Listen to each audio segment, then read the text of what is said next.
podcast. Hello, and welcome to Extreme Gaming Podcast, episode 235. It's June 27th, 8 p.m. BST, even though I'm in the USA. And today on today's show we have...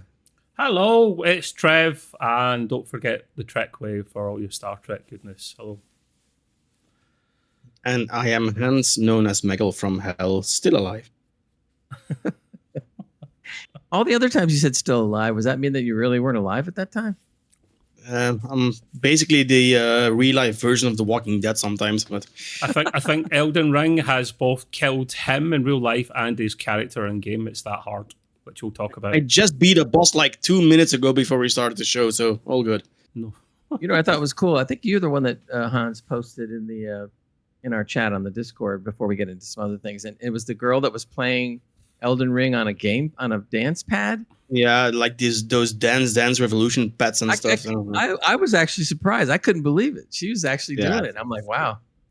It's insane what some people do. They have the most unique challenges, so to speak, to beat Millennial. So I can't do it. Just saying.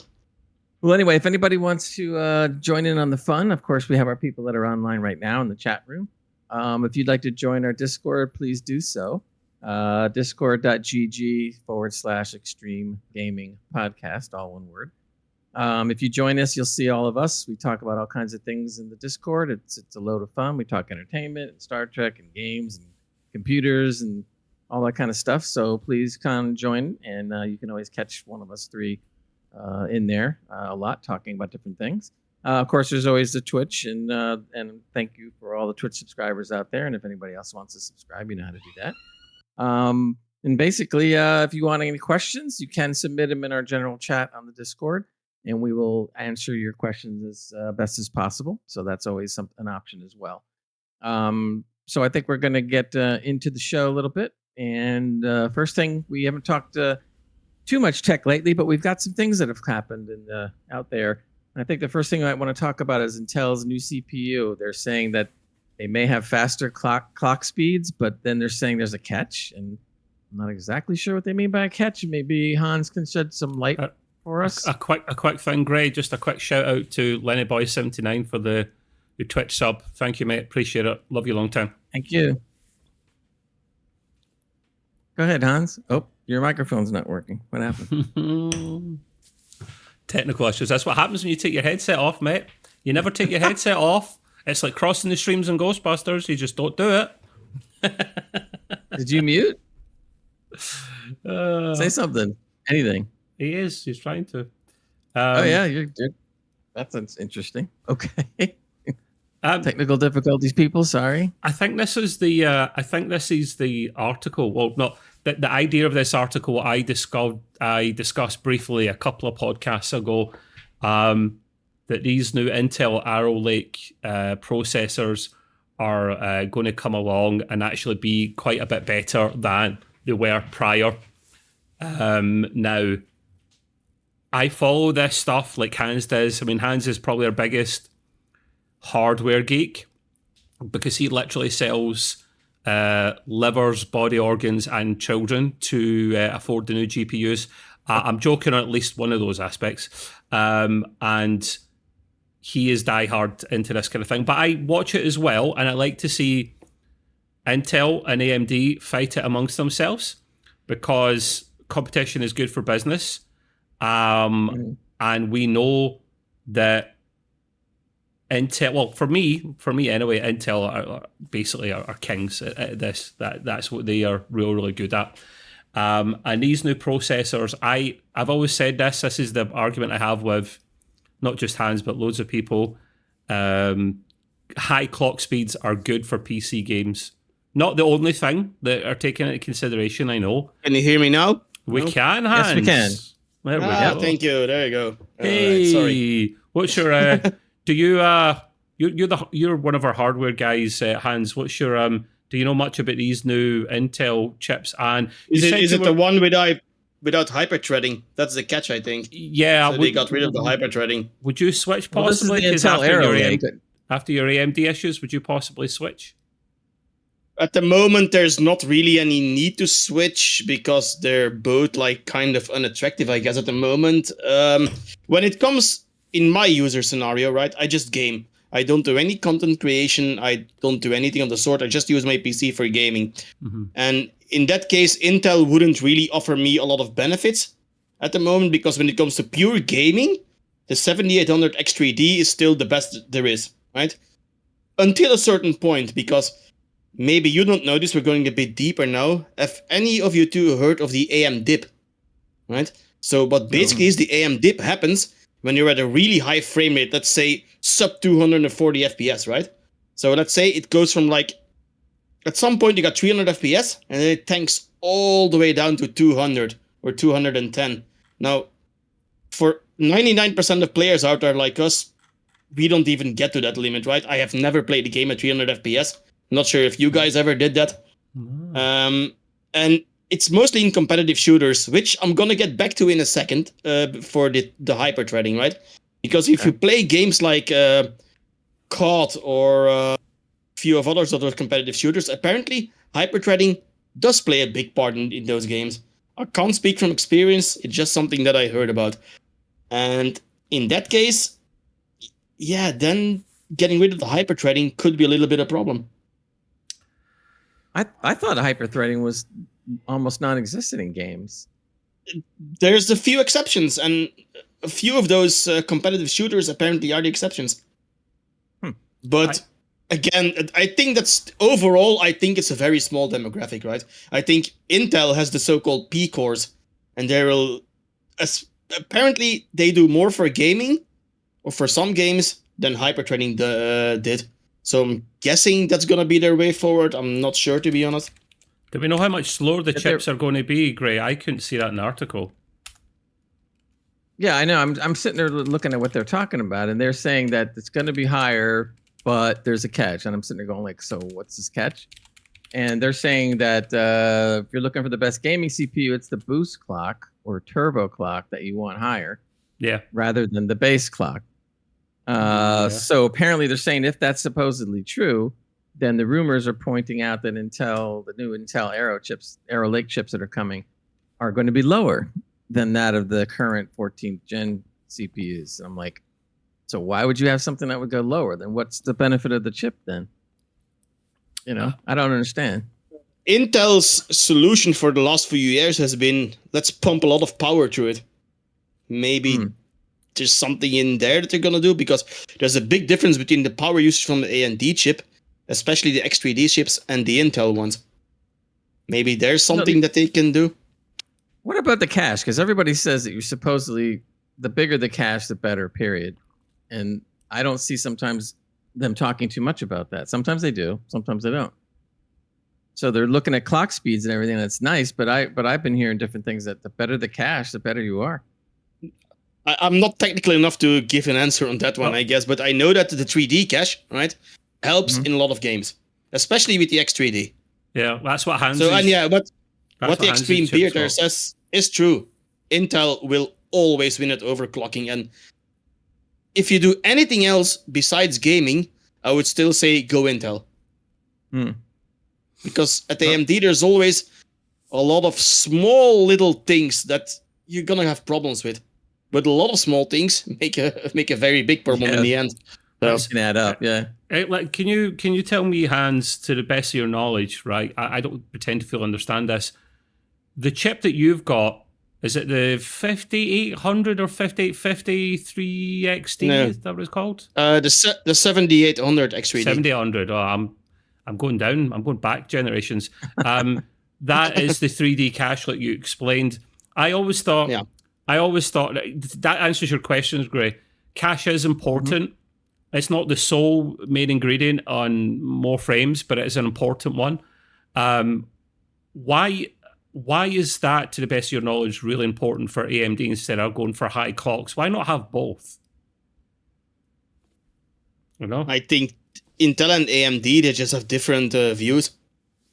I'm right in saying that your AMD chip has got more cache. So as well as they're stacking things 3D, not just the standard monolithic die that we had before. They're actually stacking things in 3 dimensions, building up the way so that you can actually fit more cache on there. Cache on a CPU, to my knowledge, is good for repetitive tasks. The CPU will store information there that it knows it will use a lot and call on it really quickly. I can't think how that relates to a video game, but then again, I'm not a video game designer, nor am I a CPU architecture guy. So same here, though. It stores the information already, so that the PC doesn't have to find it. Like Nick just said, apparently. I was going to say, Nick just jumped in, the Extreme Beer, and he's got a whole bunch of things to say. He did, mate, right? He did. And then remember, he had that meltdown. So Hans, for those that don't know, Hans had major issues with his motherboard, right? It just completely gave up on him, and he tried everything to fix this. Thankfully, it was still in warranty, and he took it back to the shop and he got it sorted. But then, I paraphrase, he said, "I'm done with AMD. I'm going to jump ship as soon as I can." And yet he's just saying, there's no point jumping ship yet until it breaks down again. Money. Could be years. Right? Do you know how much Intel chips cost at the moment? They are expensive. We're talking about 600 to 700 euros, right? And a new motherboard. I can send you one over, man. I'll send you one over. Don't worry, mates. I don't want the 9900K anymore. I've been there. No, not mine. Not mine yet, today. I want to keep my chip. I'm not giving you my chip. I'll give you one from Turkey. Oh yeah, I've had Turkish one. I've had the Ryzen 9 5900X for 3 years now, and I've never had a single problem with it ever. Yeah, my next upgrade is back to Intel, but this needs a break first. But Gray, you don't game on the bleeding edge like we do, especially Hans. You're happy with, which is fine. I'm not taking the piss. You're happy with 1440p as long as the frames are more than at least 60 frames. You're happy with it. I'm a 4K gamer at over 100 frames, everything ultra. Hans is in a super wide, which is probably more than 4K at high frames. No, it's about the same.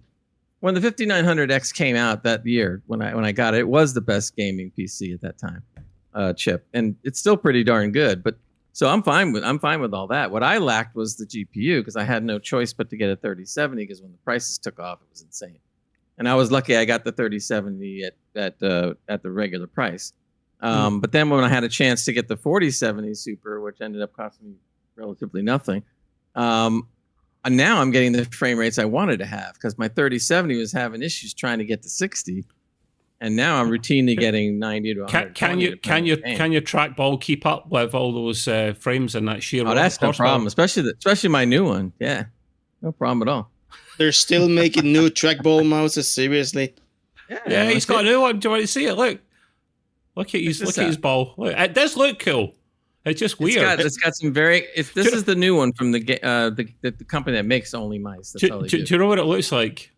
Nick, you'll appreciate this. No, Nick will appreciate this, right? It looks like a normal, everyday ergonomic mouse, right? But it's grown a tumor on the side of it, on the left-hand side of it, and a ball's just coming out of it, like Hans is saying. It looks like an abomination.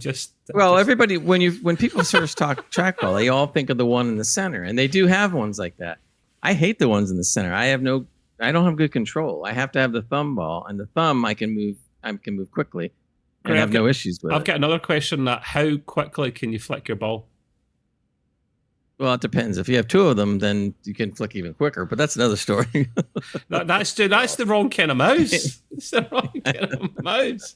Not if you have two of them. Anyway, I think Nick agrees with me. Intel all the way. I can do like this. Intel all the way. Anyway. And listen, pumping more power through it so you get higher clocks. Why does everyone bitch about that? I don't get it. Like Intel make different levels of chips. If you want the bleeding edge, you have to put the horses through it and the power. It's going to get hot. But you can just buy a better cooling rig. You can just get a bigger radiator and cool it. And it sucks more power. But if you're on the bleeding edge, Hans knows this all too rightly. His missus doesn't like the power bill that comes in each month. But that's par for the course. That's what you expect, you know. So I don't have a problem. I'll always be Intel, man. I can't. And I've always been an Nvidia man as well. So. Yeah, same here. I would never buy an AMD GPU, but that's a whole different conversation. I wouldn't either. The top end. I have the true hybrid system. I have the AMD chip and an Nvidia. You GPU, abomination! You abomination, man. Yeah, I got like that too. Monster. All right, let's move on to Yeah. another tech thing I was reading here. They apparently have come out now with 128 terabyte, not gigabyte, 128 terabyte SSDs that are going to be launching in the next couple of months. And I'm like, wow. I mean, that's I got a 4 terabyte, which I thought was big with the games I'm loading on it, and now I'm hearing about 128. Why is this news? Why is this news article on the podcast today? Is that the best tech news you could find? Right, I'm sacking you. Well, I'm going to be the news guy now. Thank you, Trev. Thank you. Wait a minute. The reason I did that is because, first of all, it's pretty amazing they get that much. But a lot of that, of course, is going to go enterprise, rigs and stuff like that. But the thing is, once that happens, though, they're talking about the trickle down is going to be they're going to be selling like 64 terabyte top end for consumers to pick up on in the very, very near future. So I don't know on prices. They didn't talk about that. I got a question for both of you, and serious answers. 42. Does anyone really care about this? Nobody No cared offense. about nobody cared about 4 terabyte, and yet people are picking them up now all the time. But I mean, yeah, but this is so far removed from consumer grade. Well, one thing I will say about it, boys. One thing I will say about it is if the latest games, especially, I'm looking at you, COD, keep getting bigger in file size, then next year's COD probably will need a hard drive that bloody big to cope. Exactly.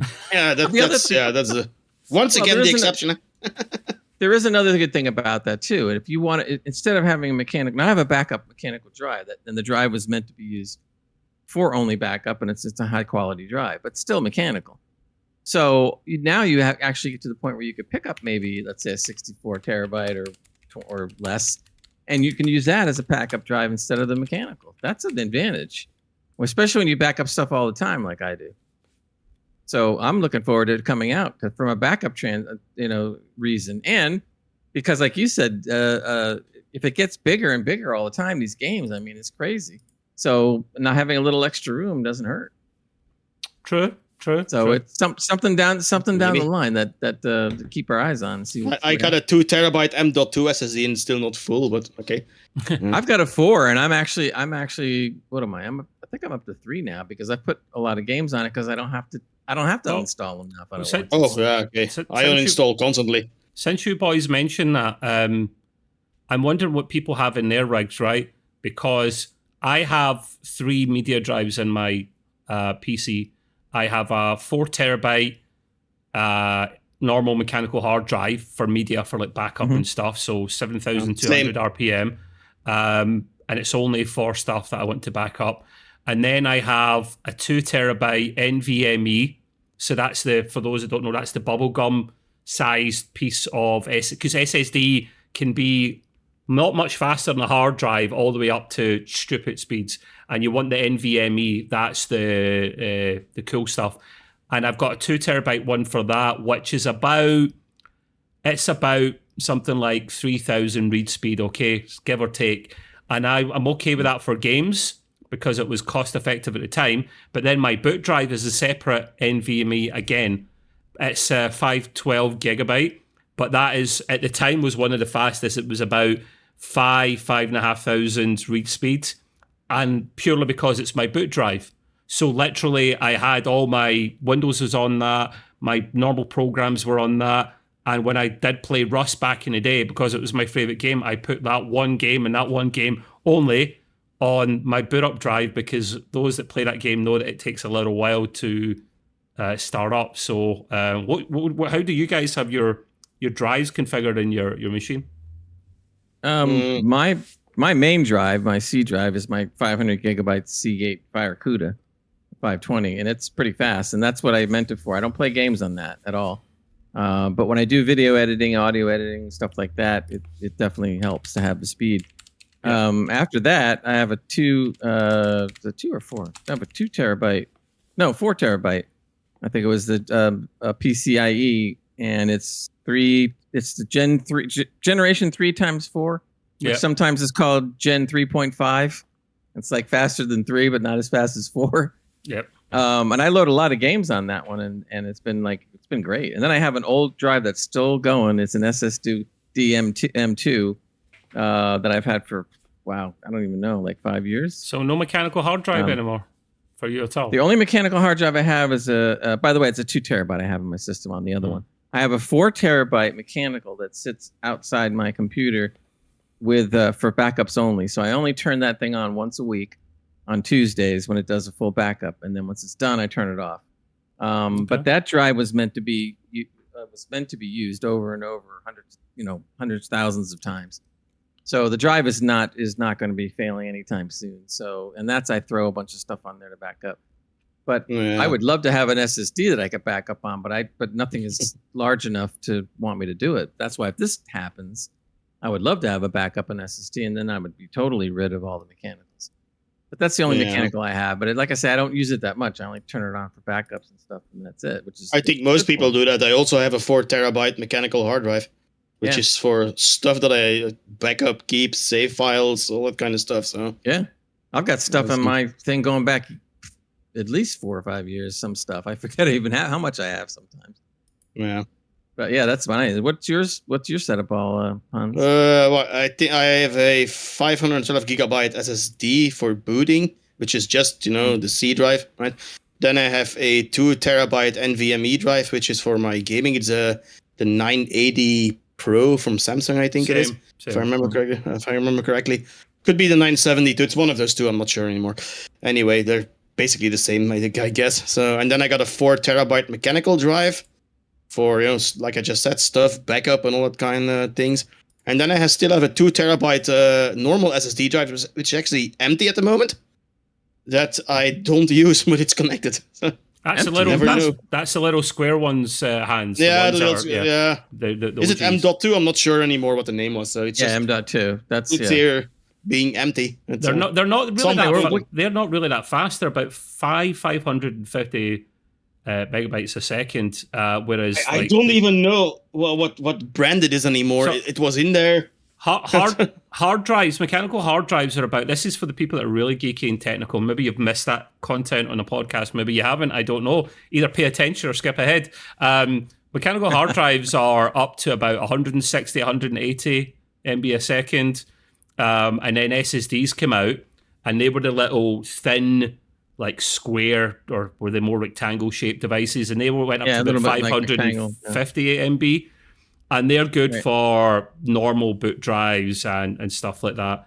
And then they brought the NVMe, the bubblegum shape that sticks out, and they went through the generations, and now we are on Gen 4. Is it 4 or 5? 4? And they are... No idea. They are blazingly fast. Soon to skip over 5 and go to 6. They go up to like 7,000 a second, and when 5 comes out, that will blow out the water even more, or 6, so... Absolutely bonkers. You can never keep up, man. This is why they were all picking at me for not having an up-to-date stuff in my PC and my rig. They bullied me. They peer pressured me into buying a new GPU, and we know Sod's Law that the 5000 series NVIDIA graphics cards will probably come out at the end of the year, and I wouldn't have even had my new car of the year. Thank you, Hans. Hang your head in shame, my friend. No, it's no problem. You were really outdated. So, and now please change your CPU. Yeah. That's if I would love to. I have to change the whole rig for that, and I'm trying to buy a house. So maybe next year. Maybe I'm thinking Black Friday 2025. Yeah. Hey, look, Mike. You're gaming at 4K, right? Yeah. So your 900K still does the job. Yeah, well, that's you're at least good for 2 generations. That's a good thing to keep in mind, right? People might think my CPU is so far out of date that I'm screwed, but the thing that some people might forget is as long as you're taxing your CPU quite a lot, you're not going to get the bottleneck. The GPU's doing a lot of lifting there at the same time. Not all games are CPU dependent or heavy on the cores. So if I was underutilizing, if I was gaming at 1080p, I might start seeing some bottlenecks. But thankfully, because I'm at the bleeding edge, both of the chips are basically working hard. So the thing is, though, should you upgrade, right? You're going to have a little bit more FPS, but it's not going to be worth the upgrade cost. Well, that's a good point. What do you do going forwards, right? My goal was always, I wanted the game at 4K, and I wanted to be in triple digits for FPS. It's just a figure I've got in my head. So now going forwards, usually you go 30 FPS, 60, maybe 90, but 120, and then you usually keep doubling it, don't you? I think if I upgrade everything next, Hans...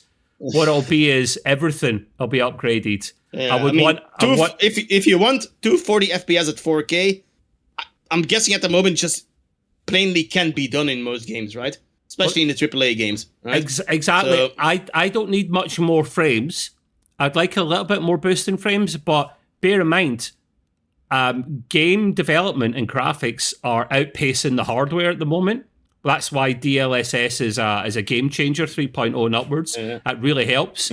And you know, games will keep going like that. So if games keep going like that, you need to seriously look at your options and what that extra horsepower will be used to actually power the next graphical improvement. So yeah, it's a decision you're gonna have to make at that point. Like, is it worth I think it's gonna be £700-800 to upgrade the whole system, right? Excluding the GPU, then a lot more than that. Yeah, definitely. excluding the GPU. So- I mean, just excluding the GPU. This is the thing. I would need to upgrade the case because I've got a mid-sized tower. I'm struggling to fit everything in. I'm really struggling to fit. I need a full-size tower. I need a new motherboard because, you know, motherboards change on a regular basis with the chips. A new chip. Yep. I will have to get at least one new SSD, at least with a boot drive. We'll see about the games or not. And then you want the latest RAM, DDR5. And then you want to just keep everything on. And then maybe an OLED. OLEDs came so far now that OLED's a beautiful option. You can get 4K OLEDs at high frames. I got an OLED now, right? My panel is an OLED, and it's a game changer. It's beautiful. So, it looks beautiful. Lord, thank you yeah. for the sub, my friend. Love you long time, mate. Thank you. See, Lourdes also says AMD for the win, and Oh no. I 50% agree. Agree in God. CPUs, disagree in GPUs. GPUs and AMD is a really bad combination. I at the moment. can maybe be forced at gunpoint to accept that statement. But yeah, moving on from hardware. Yeah. Yep, we've done enough on hardware. Now we're going to get back into the game. So everybody who's, as long as you weren't living under a rock lately, knows that Elden Ring's DLC finally dropped, Shadow of the Erdtree. And apparently 5 million copies were sold in only 3 days. Not surprising, I guess, with that game. And of course, our resident Elden Ring person here is Hans, because he jumped on it right away and even took some time off from work and just he's been banging the game. And so I think it's only fair that we talk to Hans and let him tell us what he thinks. A little tidbit, though. A little tidbit before we start. It sold 5 million copies of the new DLC in 3 days. So there are a lot of. Did you? I apologize. I missed that statement. There are a lot of Hans fanboys out there. A lot of them. Oh yeah. By the way, did you know that it sold 3? Never mind. So go ahead, Hans. What do you think? What do you want to know? Let's start there. So no, it's literally more Elden Ring, right? Mm-hmm. So let's start there. But maybe we should get into the topic of the negative reviews that a lot of people went on. What negative reviews? Oh, you're talking about on the difficulty level. Yeah, no, on the Steam, it's mixed reviews at the moment, right? So the critics gave it all a 10 out of 10 and all that kind of stuff. And I'm not gonna go too much in numerical scores, but to be a 10 out of 10, you need to be a perfect game, and I guess no game is really perfect. But again, that's another discussion. So, no, a lot of people are having a lot of problems with the bosses and the difficulty, because it is true. When you enter the DLC, even a normal mob can 1- and 2-shot you. But what a lot of people don't realize is it doesn't matter what level you are, right? A lot of people are at New Game Plus 9, New Game Plus 10, and they got like level 400, level 500, and they still get obliterated. So the problem is there's kind of a new leveling system in place.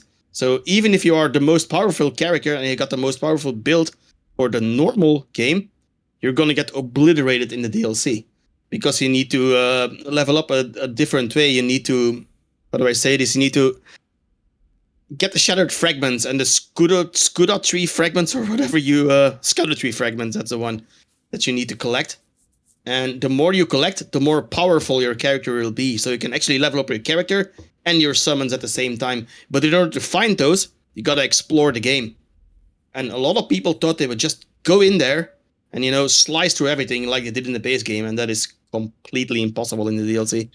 Hence, a lot of people are saying that it's too difficult. And Katrin Sif just typed in. She said, maybe you should try a software called Lossless Scaling Frame Generation on Steam. Oh, I've heard of this. I've heard Yeah, of I it. heard the name, but I don't know what it does. I think it's something AI based, if I remember correctly, but I haven't course. looked into it. But I should look into that. We should all do, by the way. We all Yeah, love sounds new like technology. some competition there. They want to do something different. These Hans, days with AI, everybody's going to have something that works better, I guess. can I get your take on the addition we added to that about making the DLC easier? The devs come out and brought a patch out to make it a little bit easier. Do you know much about that? Do you agree, disagree with it? Oh, they made it a bit easier in the sense that they made it easier, apparently, when you start the DLC. Right? So that the scaling would be better for your level towards the mobs or something, from what I read. Personally, I was already past the point where the easier mode, so to speak, would change anything in my game because I already beat a few bosses when it dropped. So is the But, DLC a lot more harder than the actual base Yeah. game? It's a lot harder. You make it sound like the base game is really Wow. easy, but I don't think it. Surely it can be. I was getting my arse handed to me. What is easy? I mean, compared to the DLC, you could maybe call it easy. Yeah, that's something that we have to acknowledge, I guess. And there's a few legitimate criticisms of the base game too. I mean, Gray, you played it, right? Yeah, Have you ever made it to the first real boss? the first one, yeah. The storyline boss, right? But not much after that, though. Where you his plaything, I bet you were. Yeah, but it I was, mean, the difficulty level between the first boss and the rest of the game before it, right, is an enormous jump. And that's a criticism that I do have about the base game, right? The first boss should be a little bit easier. And maybe they should patch that in like a few years ago already. So what they did for the DLC is they made the scaling easier, apparently. Which for me was a bit pointless because I was already past the point at that moment. well, from what I read about the patch that they put in, was they said that they were going to provide you with weapons a little sooner. They were going to provide you with I forgot what it was, the things that keep you from you can regenerate. They're going to make it a little easier to find those, and then you can use those. So in other words, instead of dying 150 times, you only die 100 times. So yeah, it's something like that. So, but what a lot of people also need to realize in the DLC is, right, in the base game you had your build. Like I had a dragon incantation build. That means I could just, use powerful dragon incantation magic and slice through 90% of the enemies.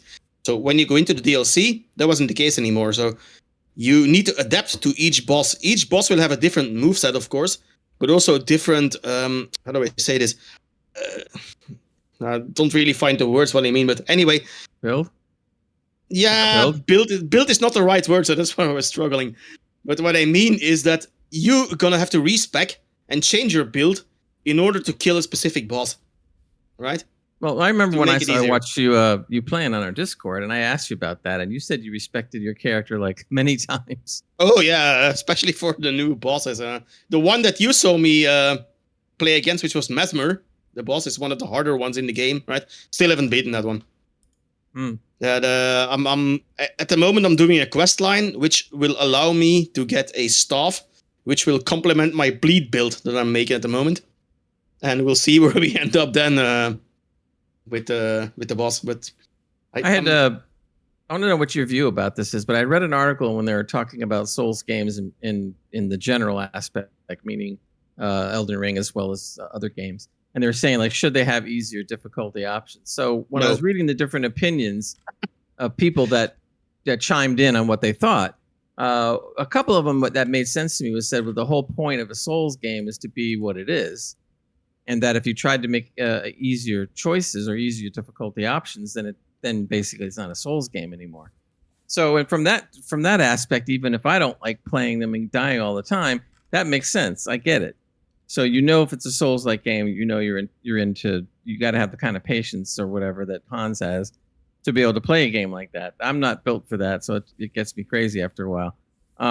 The only thing that I do think is not necessarily a bad thing, and this is going to get into my next thing, even though I mentioned it later in the notes, so I'm just kind of bringing it up now. But that's the fact that a lot of people, and I've talked about this before, and there's mods. Now, we do want to put a little disclaimer warning out right now, because Hans was notifying me saying that when you're online with the game, if they detect that you're using any kinds of mods, that they're going to ban you. They will. I don't know because I know that I'm going to trust Hans in this one, but I remember when Elden Ring came out, it had been out for a few months. I did use WeMod to try to do something, and I had no issues and no banning or anything. But then again, you were either very lucky or you were offline. Well, I don't remember. I could have been offline, but I wasn't playing multiplayer because those kind of games. Not to saying that multiplayer is a bad thing. I'm just saying that I like to run those games first by myself before But I need to say something about multiplayer first, because this is not the multiplayer that you think of. If you play in multiplayer, that means on the ground you see bloodstains and you will see shadows walking. Those are other players, but you can't interact with them, right? You can interact with the bloodstain. If you touch the bloodstain, you can see how that player died. You can also read the messages on the ground. So let's say I'm at a certain point in a keep, and there's like a trap on the left. I can write a message on the ground saying, watch out, trap, or be wary of trap, left, right? And then another player that plays his game online can see that message. That's how the multiplayer works. Then how come when I was reading one of the articles, they were saying like, well, you can go into to Elden Ring and get your buddies and help defeat enemies. That was the next thing I was going to say, right? So if we're playing, both of us are online, we're playing together, right? I can, I think it's the finger you need to use, right? That's an item in game. It's a finger. And then I can summon you to my game. Or you can summon. How do you do that? Do you go like this? Do you go like this? No, I just said you have an item in game, a finger, and they put something on the ground, right? And then he needs to click it, and I can set a password like 1, 2, 3, 4, right? And he can come into my game, say, Gray's struggling with the boss, right? And he wants help. He can summon me. He needs to use the items. He can summon me, and then we can both tackle the boss.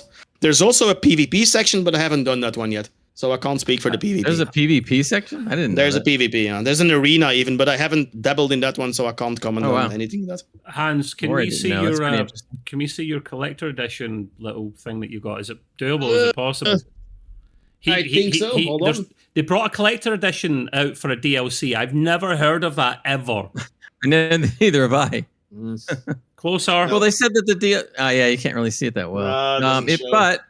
However, if you join our Discord, you can see it. Maybe Han has posted pictures. Hey! Wow! Hey, there we go. That's that brilliant. Looks pretty good.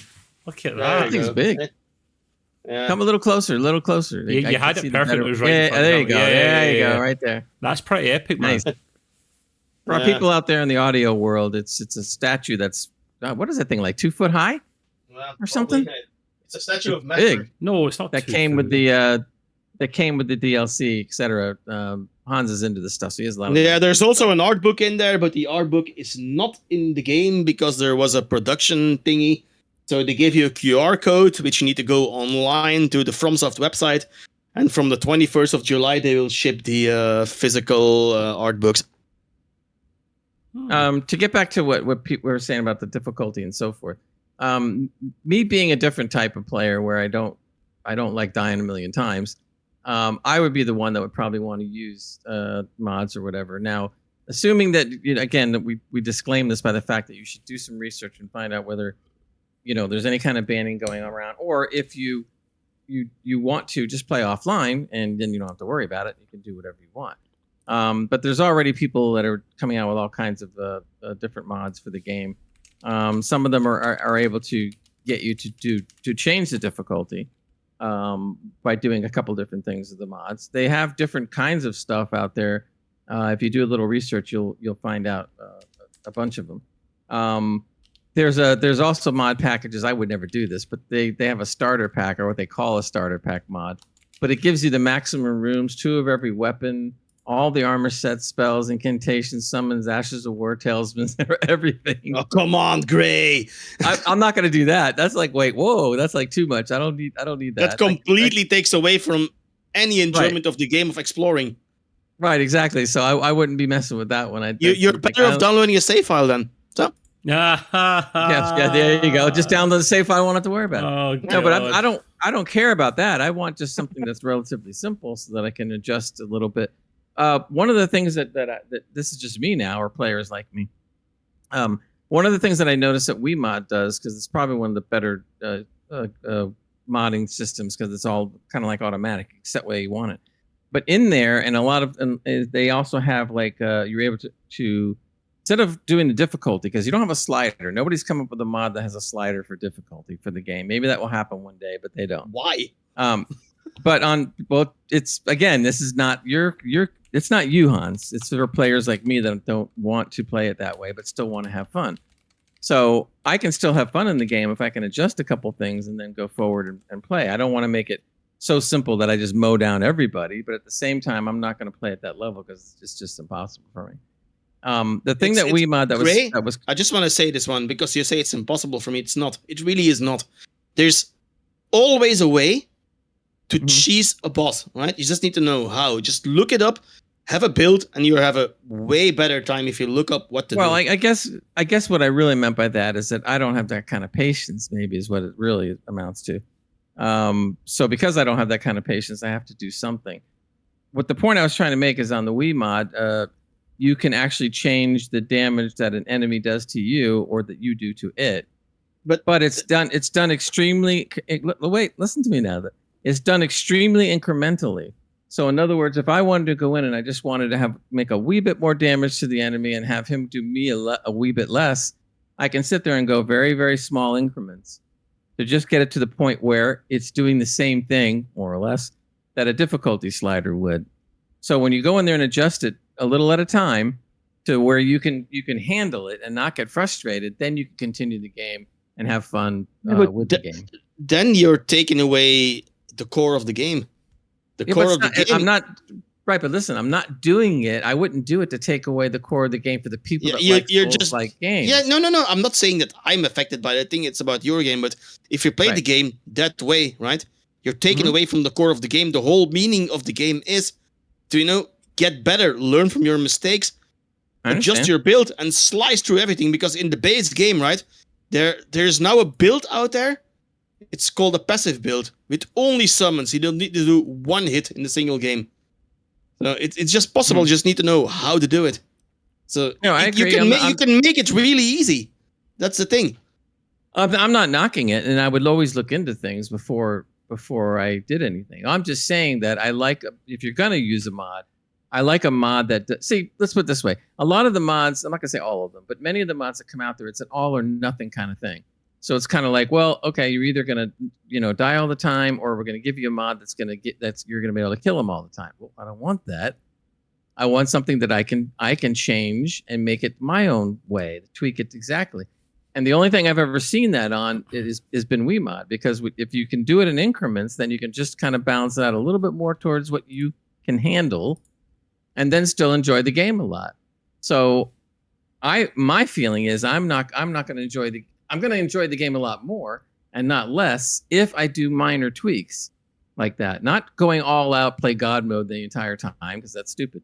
So I would just do those little tweaks where I can at least increase my survivability a little. I still say that if you, in your case, if you would just have a decent build and play as it is intended, which you can be overpowered very soon in the game. Hold on, you can be overpowered in the beginning of the game, so to speak, right? Without fighting a single mob. And you're going to have a way better time than doing all those tweaks. You'll see. Yeah, just really try it out. Are you going to be able to do a decent build and not die 1,000 times? Yeah, you can. You absolutely can. So, but then you need to look up where the items are. Right. If that's the case, then I'd look into that. Because I'm not. If you want, I can send you a few builds, right? That you can do at the start of the game without killing any bosses. I mean, the normal mobs you can take. You don't need any skill for the normal mobs. So, or you can just dodge them. Even if you don't want to fight, just dodge them. Really easy. And then you get those items, and then you will see you can slice through like at least 70% of the game. So from the start. Right. I'm game. Send them to me when you can, and I'll do it. And I'll report back here on the pod. Hans, how do you know how far you are into the DLC? Are you? I take it you're enjoying. Are you enjoying it more than the original game, or not? I'm enjoying it at the same pace. Right. So I'm not gonna say it's better or worse. The story of the game, just like in the base game, is scattered all over the place. So if you really want to have a decent scope of the story, I suggest just look up a YouTube video with the lore, because it's really bizarre. Let's keep it at that one. And are you past the halfway mark, or you still got a lot to play? I honestly couldn't say, because I think I beat 4 of the 10 bosses. Right. I mean, main game bosses. Yeah. I beat 10 or 12 side story bosses. So I'm not really sure if I'm halfway or not. I really don't know. You can't see a percentage of it. So apparently some people completed in 6 hours. I'm already up to about 30 hours, I think. So I don't understand people like that. I really don't. I'm not saying you do a grain take forever to complete a game and get every single last minute and iota of a game, but you got to slow down, smell the roses, and actually enjoy playing it a little bit rather than try to complete it first. I don't get it. Yeah. Speedrunners I mean, as well. I don't know. Speedrunners, it's an all different thing, because I think the world record now is 6 minutes or under 6 minutes now. So For Elden Ring, really? The base game, right? But those are what they call pixel teleports. So they know at pixel in the game you need to do like a stab or whatever, and then it teleports you all the way to another part of the map. You skip like 90%, and I'll send you the speed run if you want to. So wow. Well, first of all, speedrunners amaze me, because me too. It's an art by itself. I couldn't do it. Yeah, so I don't know how they figure out the stuff they do. It's just like me neither. It's really weird to me. Like, it needs to be pixel perfect or it doesn't work. And the people that can do that, I mean, major kudos, because I don't have the skill to do that, and I will never have, to be honest. Oh. Very wild. Yeah, at least. Insane. Little piece of story I thought was just kind of interesting. I wanted to bring up. I don't know what your guys' views are on it, but we all remember Atari, right? And I thought Atari was like long gone, and then all of a sudden I start reading an article where they said Atari makes an acquisition, and they bought over apparently the developers that made Surgeon Simulator, and I'm going like, what? So as I started reading it, apparently, I think the Atari's new mission now, since they merged with a couple other companies and now they just call themselves just plain Atari, is that they're trying to take up or work with devs that make games that are more like the 80s, 90s type style.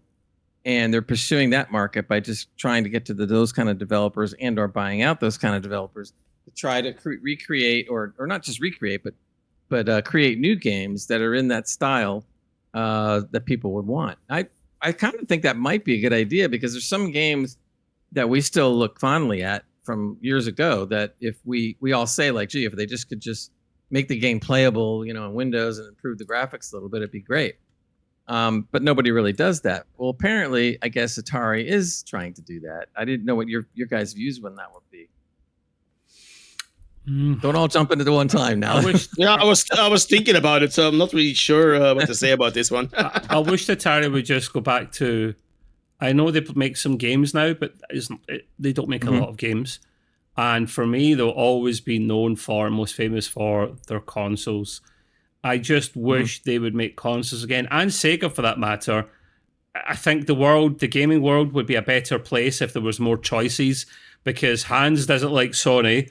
They take a lot of the exclusivity away. Xbox are a console maker, but they also make Windows, Microsoft, and they're very good at gaming on that side. Plus, they bring the console and PC sides together, Hands, nicely, so that you can play anywhere. That's kind of their slogan. But I would just like more choices. I mean, Sega, my favorite console of all time is probably a Mega Drive, or what you call over the pond, the Genesis. But I love that thing. I absolutely adored that thing. And Atari as well. While I wasn't born when the Atari came out, I do remember having one, which I got later, and my friend got the old school one. I'm talking about the one 2600. That had the wood on it, the wooden effect. I didn't have the modern take in it. He had the wooden one, OG, and you're sitting playing Pong and thing. And this whole time, I'm playing Pong years later. Gray's probably already grown up, got kids, married man, and he's moved on from Pong. Gray was around during the Civil War. Don't forget that one. So. That's right. Yeah. Oh, it was great. It was great because somebody, I forgot who, but somebody. Civil War was great. Okay. That's, no. The movie's not great. Somebody on Discord. I like the movie, by the way, but it's another. It was crap. That's for GGR. Yeah, that's coming up too. No, I saw somebody in our Discord post a picture from the past, right? The blast of, and they had people playing Pong, and they were telling me, "Do you remember this?" I said, "Remember it? I played it." But it was so funny seeing the picture because I'm sitting there going like, "Wow, that takes you way back." Yeah, my very first video game that I played was on the Atari 2600 called Sky Alien. It was like this shooter, and you needed to shoot the aliens that came down from the sky. It was really hard. So, and you're complaining about Elden Ring, right? That was way harder. Just saying. Well, remember Alien Invaders and stuff? All that kind of came from that whole. Oh, it was thing. like Alien Invader, but then it was called Sky Alien. So basically a knockoff. Probably a ripoff of the other game. Going back to the Atari thing though, I'm surprised they bought someone over. I didn't think they were as big as that, but clearly they must. I didn't either. I mean, like Sega, I get they still make games, and they've got a lot of IP over the years, even if they don't make hardware anymore. But Atari, who don't make that many games, have enough money to buy out someone else. I'm surprised about that. But are we still talking about the real Atari here? Like the OG Atari? Yeah, they were bought over, but it's still the Atari. Yeah, what happened was they went through bankruptcy, I think, back in 2008, and then a company basically kind of swooped in and said, "Well, we'll pick up on it," because they got it for a song.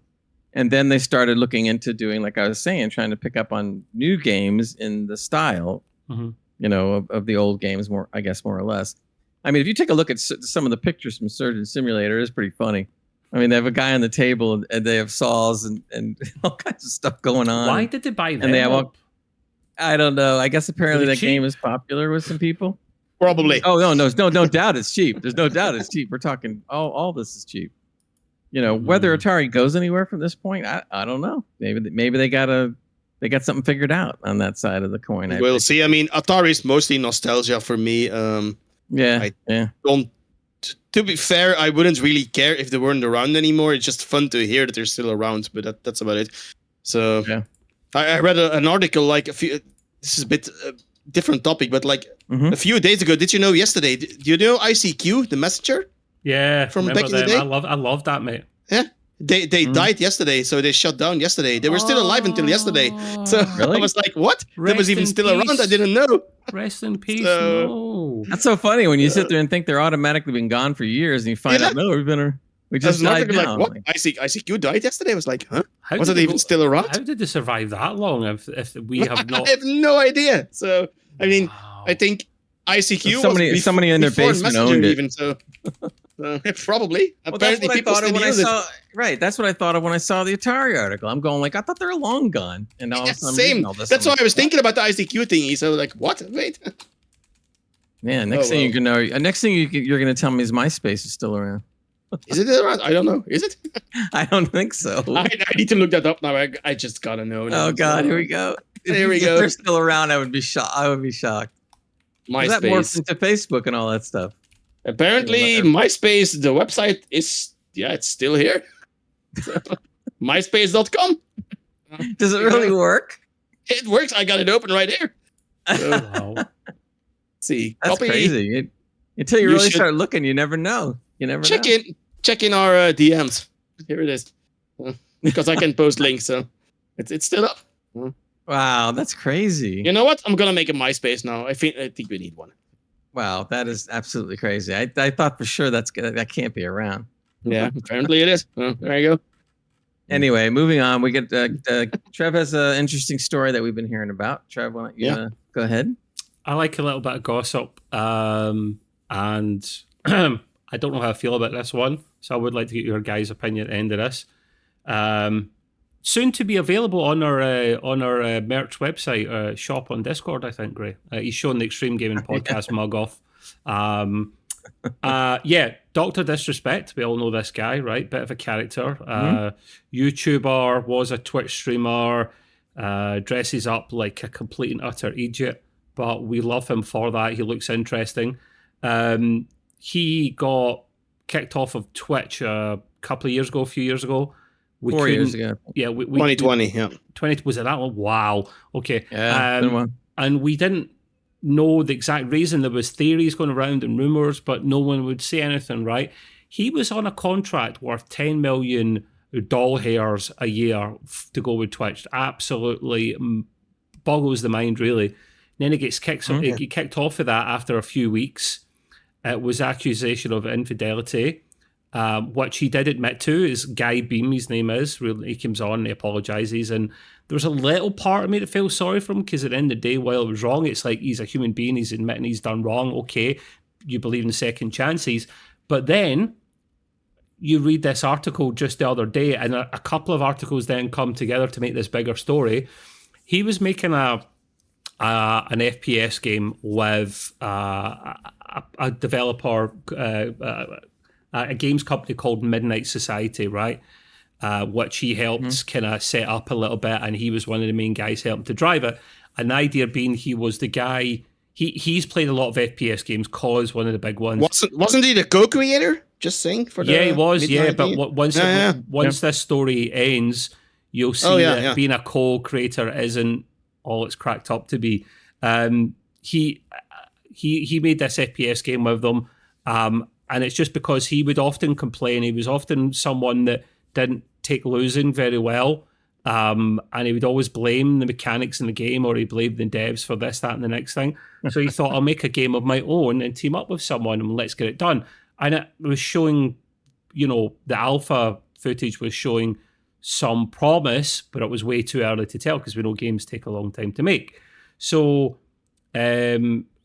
accusations come out a matter of days ago from someone that said an upcoming TwitchCon, or a previous TwitchCon. No, he was an employee, ex-employee of Twitch.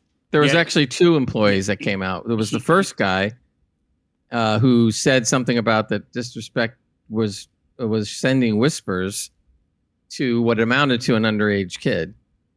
And they said something about that. The whisper said something to the effect that, I'll beat you at the convention.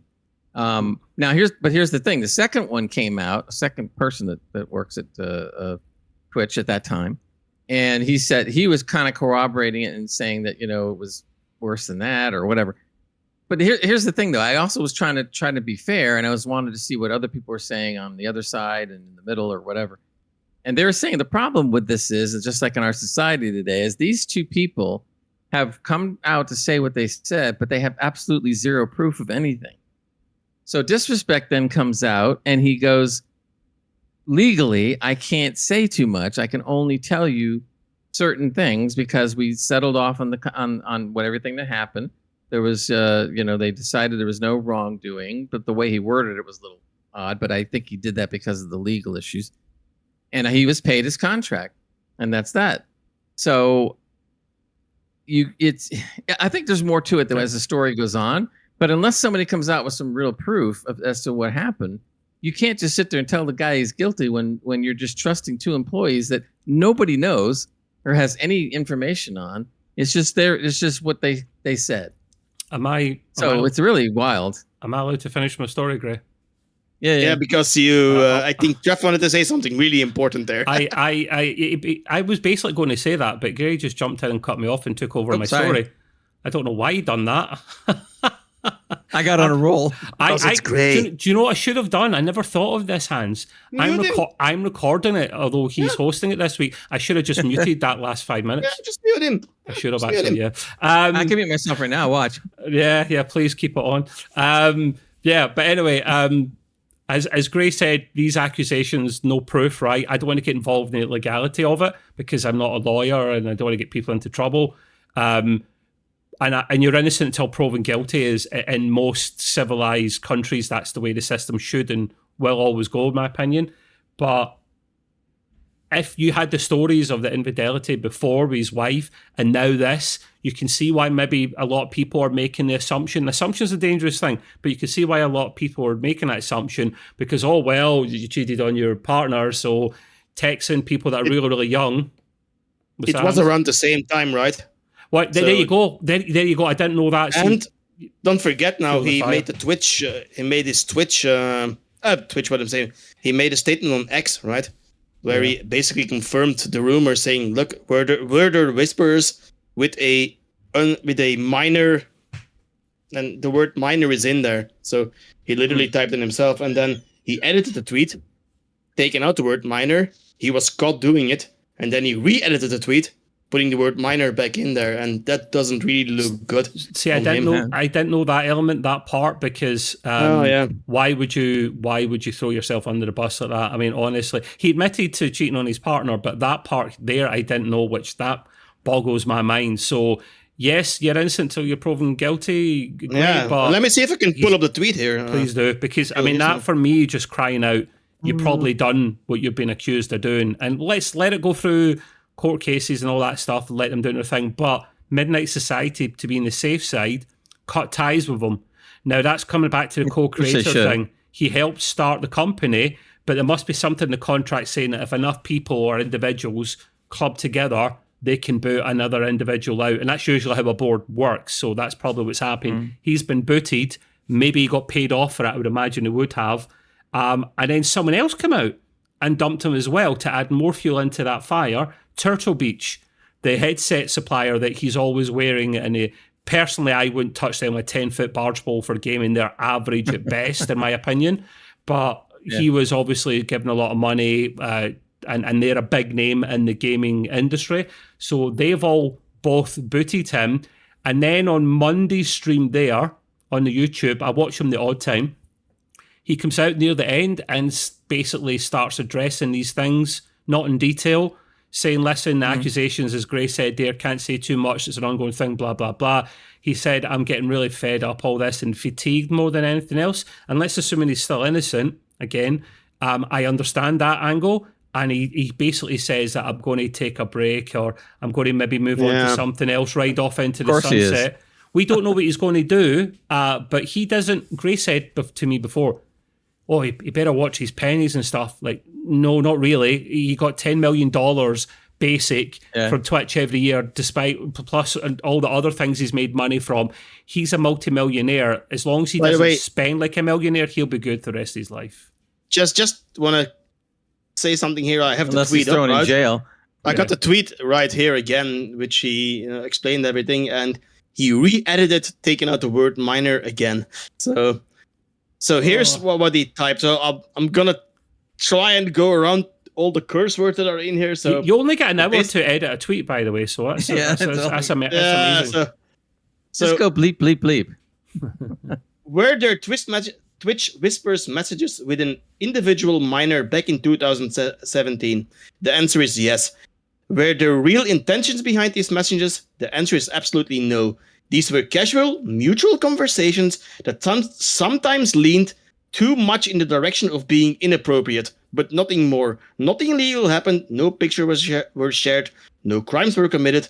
I never even met the individual. I went through a lengthy arbitration regarding a civil dispute with Twitch, and the case was resolved in a settlement, which is, by the way, true. Twitch paid him out the rest of his contract. So, but he took the word minor out of it again. So it's what I heard was, or it's just another side of the coin, which would be interesting. They said that where does the responsibility for what happened on Twitch's side, right? So they're saying that if supposedly, again, he's innocent till proven guilty, but let's just say for argument's sake that there's some truth to it or whatever, then you kind of go back to Twitch and go like, so you basically knew, which is a bad thing. And then you went and settled with him and gave him money. So basically, you're kind of part of it. Also, I do think, though, I think it's kind of illegal for Twitch to read private whispers. Okay, exactly. I'm not sure, by the way. I'm just saying that I think. But, yeah, I'm not sure what to think about this situation. This is going to lead to some interesting stuff, because I got a funny feeling that Twitch isn't totally absolved of some of this stuff. So wait and see what happens in the coming weeks or months. Like I think we're gonna hear a lot in the next coming weeks. And the second employee that you said that came out, by the way, he also said that those DMs were way more than inappropriate, apparently. But again, those are all rumors and hearsay. So, right, you're going by one person that could have a vendetta against disrespect. You don't know. Anyway, one thing I'm pretty sure about is that I don't think you're gonna see Dr. Disrespect again. Doesn't matter in what form. His career's over, at least the way it is now. Well, yes and no, because YouTube haven't done anything about this yet. I don't know if they can or they would want to, but he has such a massive fan base of diehards that will only see red, that's one of his main colours, and nothing else. He can't do no wrong by them. So yes, it would be the end of his career in the way we know it, Hans, but he won't be short of a few quid or two if he wants to go back to streaming. Money-wise, he's going to be fine. I'm pretty sure. Yeah, there's no question. Because I got to be honest, though, prior to 2020, right, a lot of people were talking about him on our Discord. I don't watch streamers, so I had to look into who is this guy. So, and that's when I started to follow the controversy a little bit. But I gotta be honest, unlike Trev, I never watch his stream. I seldom watch a streamer at all. Yeah. Well, on the side of YouTube, what Trev was mentioning, YouTube really, it pays for them not to say anything. Because first of all, they're not implicated in any way, shape, or manner.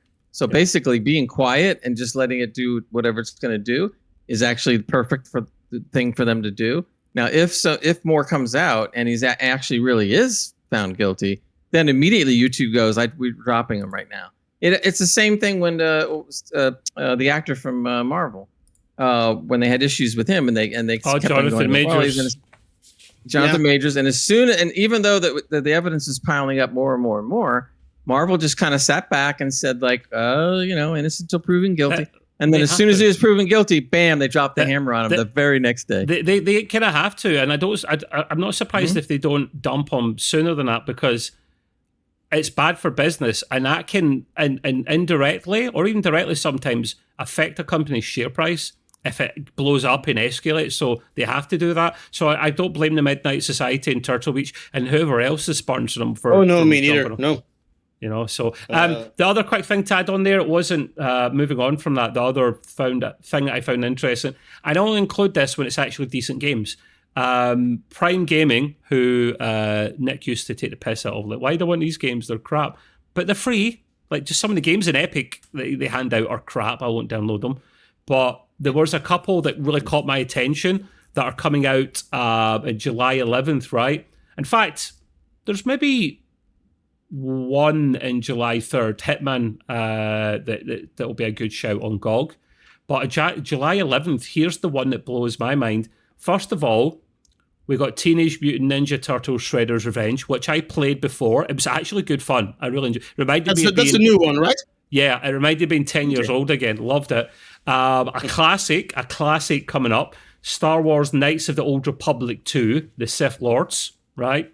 That's game. Coming out in the Amazon Games app. And then here's the one that blew my mind. I didn't know this was a thing. Well, I knew it was a thing, but not in PC. Alex Kidd in Miracle World DX. Now that'll be in the Epic Games Store. Now I played that last on the Sega Master System, which wasn't really popular in America. For our North American pals, that's an 8-bit gaming console that came out before the Mega Drive. All right, I remember playing that. I think it was Alex the Kid in Miracle World, and there wasn't save games back then. You couldn't save, so you had to pause it or you had to complete it in a few hours or you were screwed. So if your mother unplugged the console to do the hoovering, you literally committed murder in your own home. So Alex the Kid being brought to a PC that will have save files and everything, man, and a higher graphical settings. It's the Miracle World version, right? Yes, Miracle World DX. I don't know what DX means, but that's on Steam also, by the way. Just saying, it only costs $3.99 at the the Right. Are they going to bring it up from 8-bit to 16 or 32? No, they'll keep it like that because that's the nostalgic part of it. But resolution's a thing. Resolution's a thing. You can have higher resolution and still have the 8 or 16-bit design, if you like. I want higher resolution on 8-bit. Woo! But wait, speaking of those games, Ghost and Goblins, they also have a new one that they brought out a few years ago. It's also a really good game, but really hard. I wasn't able to finish it yet. Oh yeah, I remember that one as well. Really hard. So good. Well, great. Look at the picture on if you're not already on the link I put into the notes for the games, the Prime games. Look at the picture of Turtles. That doesn't look so bad. That's an older fashioned game in the modern game in the old fashioned style. And it's actually really good. I think I covered that in one of the old podcasts, actually, to be fair. Some good games coming out. Yeah. And what else have we got here? Yeah, I think that's the most interesting things at the moment. Did you have? Is this here by accident? They have Hitman. New Hitman, yeah. There's Carl of Juarez, which one of our Discord members was talking about that, and he wanted to know whether anybody had played it, and I did. And Carl of Juarez was a great game, and I still once in a while will float back to it and stuff like that, because you don't see many Western games and good ones, I should say, like Red Dead 2. That was different, but that was a good game. But as far as straightforward FPS shoot 'em up old Western games, they don't make them anymore. Period. To be honest, this one was like that, and it was always a blast. I remember running through that game many, many, many different times on the same runs every time. But I would just try to do something a little different. It wasn't open world or anything like that. Everything was limited. You're straightforward, but boy, it was fun. That was a fun game. Great. Cheney in the comments is saying he had a Master System growing up and he played a lot of Bomber Raid. I didn't play that one. I can't remember that. California Games, yes, I did. That was on both. That was on a Master System, then a Mega Drive. So that was a classic. Just some of those games from back in the day were just so good. And the thing is, and Alex the Kid was built into the Master System. You had two takes. You had Alex the Kid built in, or you had Sonic built in. I preferred the Alex the Kid built-in version. So, give me and Cheney, for those that don't know, is one of our retro guys on the Discord. Got a room and all that. Talks about retro stuff. So you can come in and chew the fat retro stuff with him. Great. What was your article below about games for June? Is that still accurate or not, or is it supposed to be for July? Yep. I sometimes I like to point out, like I have in other podcasts, that there are a lot of games that come out that people just don't really know about, or maybe never heard of. And granted, it could be a lot of indies, but there's different things too. So I always like to spit out a few games just in case. But June 27th being when we're doing this, a game, Fortress Challenge. Fort Boyard, PC and Switch comes out. Neo Sprint, Payday 3, Chapter 2, Boys in Blue, Wanderer, The Fragments of Fate, Never Dark, Nocturnal Visitors, One Last Breath, and Spy X Anya Operation Memories. So a load of right crap. There, that's already 8 games. A load of crap. The thing is, we don't know if these games are good, bad, or indifferent, but I'm surprised at the amount of games that come out every month. June alone had something like, if I go back on the list, had something like 30 or 40 games come out in June. I'm like, really? And you may have only heard of like 3 of them. A lot of games do come out that people don't realize. If you think about it, actually, like from every single game that's professionally published, whether it's indie or quadruple A, because only Ubisoft make them, and I will never stop taking the piss out of them for that one. Lots and lots, dozens and dozens of games come out every single month regardless. They're just swept under the carpet because they're usually pretty small. So I'm trying to make going forward, I'm trying to make a point of seeing if I can pick up on some of these games here and there. I do a little research on what the game is like and then try it, because I need to report on some of these things because they could be good, some of them. I'm sure some of them are.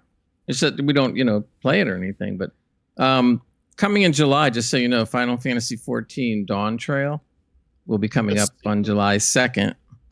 Does anybody ever here played Final Fantasy XIV? Comic did. He was in a nightclub in Final Fantasy XIV, dancing inappropriately with other computer-generated people in that game in a nightclub. There's a lot more freaky stuff going on there than that, but okay. Well, also I know everybody's been waiting for this. July 2nd, there's going to be the DLC for Power Wash Simulator. Yes, I know everyone is really looking forward to that one. Yes, called Alice. It's called Alice's Adventure Special Pack. Like, okay, whatever that means. Okay. Yeah. I know. Time wise, we could probably fit this in, Greg, because this week's a little bit shorter, isn't it? Probably. I was briefly going to talk about Enshrouded, just because I've been playing it a lot recently. I haven't completed it yet, but I thought it was relevant. See, before I do, what earphones have you got? Have you copied me and got the same ones and not told me? What are they? No, actually, no. What happened was I've had these earbuds for a long time, Bluetooth, and I used to use them with my phone and everything a long time ago, and then I forgot I even had the stupid things. And so I was looking around cleaning out junk, and I see, I wonder if these still work. So I charged them up, and they're great. I wouldn't use them for gaming. I would use something like, because the latency is usually too much. These don't use Bluetooth, or they do with a phone. But if you're actually gaming, they've got a dongle to connect to in a Wi-Fi kind of basis, so that they. I did try a couple of games, and I actually didn't come across that problem. But the reason I think that's true, because literally the dongle is 2 feet away from me, right there. So there's really no transmission loss going that quick and that fast, just between right there. Got you. Right, okay. And these particular ones, which I like about them, is they have more bass to it. It's a little more high fidelity than typical ones. Right. Okay. Which is kind of nice, but cool. Cool. But anyway, but I do want to talk a little bit about Enshrouded, because there is one thing that I did that was fun, but I want you to go first. Go ahead. Right. Okay. So I've been playing it a lot recently because I'm trying to catch up with Gray. I want to beat his ass. And I maybe shouldn't have spoke that quickly, because while I've nearly completed it, I was playing some of the DLC stuff. Well, not DLC update that came out for it, the Myers. And I'm literally struggling at the moment because I've got a couple of missions left, but one of them is the old stuff that's to do with getting your ultimate wings, your ultimate glider, right? Now, the problem is you need to get to a certain bit of the map, which I think there's a workaround. It's the last bit of the map that's got the red shroud in it. And you need to get your altar up to the highest level to get rid of that shroud, right? That's a game mechanic to stop you going too far ahead, which I like. But you need 40 sparks. I have so far managed to get 33 out of 40. I am still struggling to find another 7. So literally what I'm doing, I'm going about the map like an idiot, literally trying to find some more of these things to level up so I can do that old last mission, but I am struggling. Great. How did you get so many of these spark things? Or? I'm trying to remember. No. The reason why I did, let me think. I'm trying to remember whether there was a place to farm them or whatever, and I can't remember now. It's been a long time, so I don't know if I can appropriately answer the question. But I would do a little research on whether they can be farmed somewhere, because I seem to think that they can, or maybe you can. I know you could redo some missions or redo some enemies. So if you do that, you might be able to pick up on the sparks. You have to find out which enemies drops them, and then go back and fight them, and then log out, log back in, and then go back and fight them again. And you'll pick up on it then. I think that's probably what I did. I just don't recall. It's been a while. Okay. But to get to the area where you're at, the Red Shroud, I did the same thing, because I was like, man, I can't stand this Red Shroud thing anymore. It was driving me crazy. So I did the same thing you're doing. I wanted a one-man mission to try to just... There is a path, isn't there? There's a path that kind of makes it stay down. You can go through the Red Shroud, kind of, can't you?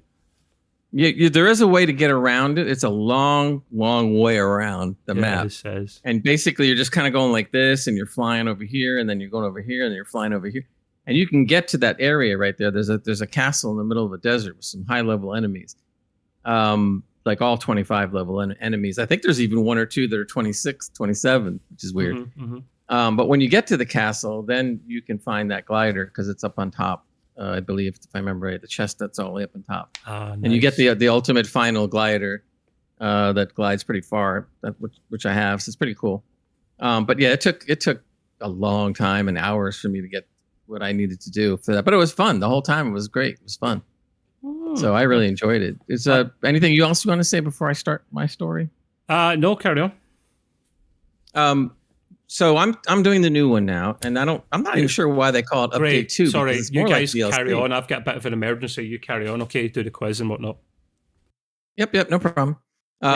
So anyway, I did the new one. Again, I don't know why they call it Update 2, because it's really more of a DLC. A big chunk of the map is opened up. So I'm into the Myers, like I was kind of talking about yesterday. As I've been going further, what I really liked was I was in an area right now where trying to travel from one decrepit building to another is a problem, because the mire, if you fall into it, you sink down and you're dead. So basically, I was able to find a small settlement of those funny looking bear people. I don't know what they call that were there. So I was able to get around. I killed everybody in there, and I took over their base because I don't like building bases in this game. I just like to take them over. So I found that they had a nice base. So I just put an altar down there so that I could now, take over and basically construct. So what I did was I extended the range of my altar so I could build out. And now what I did was I just went ahead and started building a stone walkway across the mire to the next section. And I plan on trying to build another one to go across the mire to the other section. And now it'll be easier for me to walk from place to place to place to try to look for the things I need. Because the main thing is when you get to this point, there's a large structure, but it has 4 gates all around it. And every one of the gates you can't open. They're locked.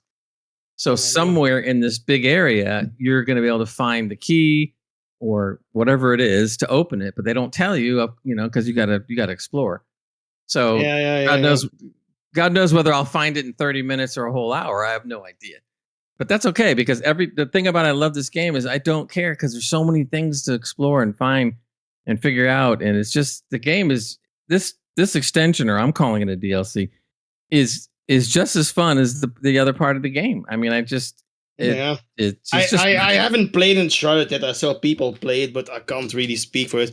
It is your basic run-of-the-mill survival game, right? Or with no, it's not. That's the cool thing about it. Most of the survival games that I didn't like, or the aspect that I didn't like about a lot of the survival games, is that if you don't drink, you die. If you don't eat, you die. I hate that. Right. Well, guess what? That's not in this game. It is and it isn't. And the reason I'm saying that is because if you want to drink water or whatever, fine. And that water or whatever will give you a buff of a certain kind if you wish to do that. But they don't force you to do that. The same thing with the food. If there's a lot of food, there's ways to cook the food. There's ways to get certain buffs from certain pieces of food. But if you don't want to eat any food, you don't have to, and you can still play the game. No problem. So it gives you the aspects of those things that you like, but without you dying for it. If you're going to die because you're fighting the enemies, and stuff, and which happens, of course, a bunch. Not a soul's kind of like dying, but you do die. So I really that was a major thing for me, because I'm sitting there going, "Are you kidding? I don't have to worry about that anymore if I don't want to." Great. So I just kept playing the game, and it's got all the aspects just like a good game. There's farming you can do if you want it, if you're into farming. If you're not, you don't have to farm.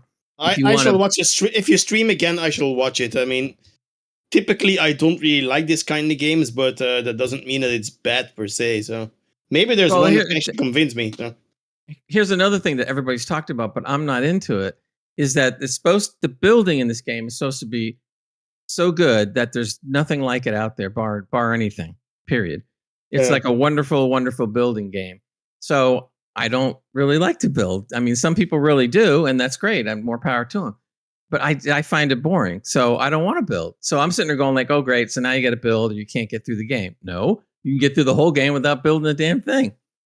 Mm-hmm. So, but the thing that I do is that they have, throughout the map as you're exploring, they have these little cities, and sometimes it's a bigger city, or whatever you want to call it, a city, and you can take it over. So there's existing structures where you just go there, wipe out the enemies, whether it's easy or hard, and then once you get rid of all the enemies, you can put down your altar, because you cannot put down an altar if there's enemies there.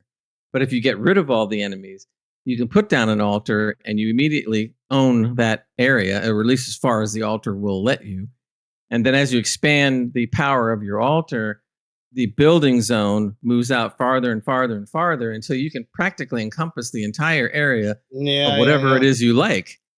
And I've never seen a mechanic like that. I thought it was great. I'm sitting there going like, all right, this is it, man. So I didn't have to do anything. All I had to do once in a while is build a couple sidewalks and patch a hole or two, but I didn't have to just freestyle build anything.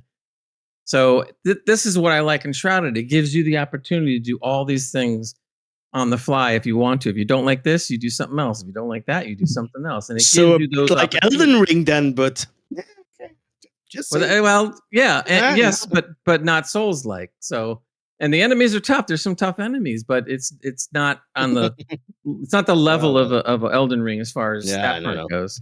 Oh well, but it's a lot of fun. Maybe I'll get around to play it sometime, though. I'm not saying no to it. Yeah. What we're gonna do is, if you didn't know, Trev had to leave on a little minor emergency, so we're gonna just continue on. We do have our world famous Lord quiz, as we call it. Oh boy, I haven't looked at these questions yet, so okay. Surprises. I haven't either, and I don't know the answers. I have the answers in front of me that I have to click on, and then I would reveal the answer, but I don't know what they are either. So if anybody, we're gonna try to see what we can do, or guessing it or whatever, and then if anybody in the chat thinks that they might know the answer to the question, chime in, and then we can do it. Oh, Trev's back. Hey, Trev. Hi. All good? Yep. Just in time for the quiz. I hope everything worked out. So, well, I might be sad again after this quiz. Let's see how it goes. Yeah, same here. Right. All right, we're going to do what we did the last couple of weeks. We're going to read one question at a time, and then we'll all take a guess and see if we're right. All right, first question is, what was the first gaming console to have internal memory? What was the first gaming console to have internal memory? We were just talking about that before. The old consoles who didn't have that built in, and you were kind of screwed. Right, give me a minute to think about this one. Give me a think about it. Right, hang on. You know anything about that, Hans? I think it was an Amiga, but don't ask me which one. so built-in memory to save. Well, Amiga games, was a computer, though. So they had something. I remember I have an article here about it somewhere in one of those old magazines. Amiga, they made this gaming-like console with discs or something. I'm not sure the first. Right. I don't know. Sorry. So it's got to be a console. An Amiga was a computer. Or am I wrong? Amiga was a computer, but I think you might be right. Amiga may have done a console. I'm not sure. They did something console-like with a disc, and it's so fake. No, I'm sorry, I couldn't tell you. I think I know the answer to this. Do you guys want to take a stab before I give my answer? I'm going to go with the Amiga, but yeah, great. Yeah, Amiga. No, I don't know. I think now he says internal memory. He doesn't say if that's RAM or it's probably a hard drive because you need RAM and anything like that to run. I'm going, and I found this out recently. If it's correct, I hope it is. I think it's the original. Now, I'm not including memory cards because you have to plug something in to get that. Yeah. So the first games console that had a hard drive built in was the original Xbox, and then they took it out in the 360 and made it optional to get it. So I think it's the original Xbox. Okay, I'm gonna go with the Amiga, but I don't know how it's called. Sorry. Right. Okay. All right, you ready for the reveal? Yeah, everyone know now. Probably the Xbox anyway, but still. Everybody's wrong. The Sega Saturn shipped with 1 megabyte of internal memory. There you go. Okay.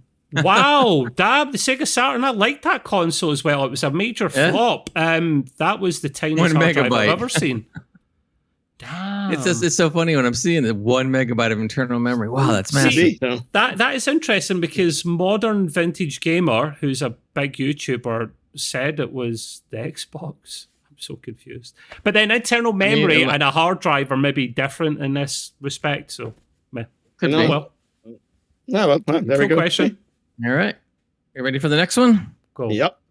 All right. The reference to a quote stolen sweet roll has been a running gag with what game developer? One more time. The reference to a stolen sweet roll. That's easy. has been a running gag with what game developer? Pass. The Elden. Yeah, no. The Elden Scrolls. Go ahead. What is it? Elder Scrolls. Okay. Yeah. Did you play that, Hans? Well, it says developer, so that means you have to pick. Yeah, Bethesda then. Yeah, whatever. Bethesda, right? I don't know. What do you think? Pass. Pass. No. Sorry. I'm gonna agree with Hans because I don't know what the hell it is. Cheat. It's all right. Here we go. Reveal time. Yep, you're right, Hans. Very good. Bethesda. Yeah. So there's memes about it even. So yeah. All right. Moving on to the third. What classic video game was named because the creator misunderstood a translation? Oh. What classic video game was named because the creator misunderstood a translation? If you're into retro games, you should know this one. Cheney. I'm not, so I won't know Cheney, you should know the answer to this one. Cheney, you still out there? And don't cheat. Don't look in internets. You should know. If you want me to say it, so my answer, just say. So. Go for it. Say your answer. Sure. Donkey Kong Arcade. Donkey Kong. Okay. That's my answer. I could be wrong, but I'm 99% sure it's the Donkey Kong thingy. It rings a bell, but Alright. I can't say for sure. I'm going to plead the fifth. Because they thought donkey meant stupid, like stupid monkey and that kind of stuff. Yeah. Well, is it that particular version of Donkey Kong? Or I think is it just Donkey Kong? I think the arcade one. Yeah, I think the arcade one was the first one. So I'm guessing. Well, Donkey Kong arcade was right, the first one. Right. There you go, Right, so- okay, Before they did okay. anything. Put us out of our Yeah. misery, mate. Cheney's still. I don't know if Cheney's still there. Or maybe he just can't get to the typing it. Maybe Oh, not. yeah, it could be. All right. All right. Well, I guess we're gonna have to go for the reveal. You ready? Donkey Kong sounds right. he Donkey says. Kong. Donkey Kong was named because the creator thought that donkey meant stupid in English. Yeah. Say there you Boom. go. So. Hey, Man, well done, Hans, man. you're 2 for 3. Wow, you're good. Two out of three. So Yeah, that's pretty Yeah. darn good. Not bad. Thank you to Cheney for coming in nice and late. Well, it's all right. We'll let you off, mate. And thank you for Lord for the quiz. Love it. yeah, thanks, Lord. That was fun. Yep, we'll have more next time around. Lord's been giving us the quiz every week for the last few weeks, so all good. So I think we're gonna wrap it up here. We will be back again next week, and we'll have a bunch of other stuff to talk about. Again, remember our Discord, discord.gg/extreme gaming podcast, all one word. Also, if you join our Discord, we're going to have a social night on July 21st, which is a Sunday, at 7 p.m. UK time. We had one just not quite a month ago, and it was a blast. We played a bunch of games online and just cracked up.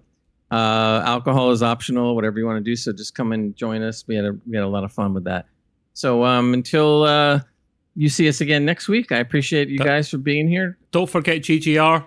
We're recording that. Oh, yes, sorry, GGR. We're going to record a Saturday. new episode. So by the end of the weekend, hopefully you'll get the new episode up and running. And Yep. Yeah. And before you know it, there will be a Trekway coming out because Prodigy comes July 1st. Woo. And I just need to figure out what the hell I'm doing with that, man. Well, goddamn I Netflix, know. don't drop everything at once. You're ruining my plans. That's basically their MO, so they're going to do it anyway. Yeah, So like I yeah. said, thanks guys for coming along. We had a good time and hope everybody out there had a good time. And I'm sure when you listen to it, you will. And stay for the raid if you can. I'm going to raid someone. Just say hi or give them abuse or something. I don't know. You can decide. Okay, we'll do. Do I have to stall for time? No, before you don't have to raid? do nothing, mate. You can wrap it up, my friend. Okay. All right, we'll see you all next week. Everybody say bye. Bye. Bye. Bye. Oh man, that's hot. I don't want to set the world on fire. I just want to start a flame in your heart. In my heart I have but one desire, and that one is you. No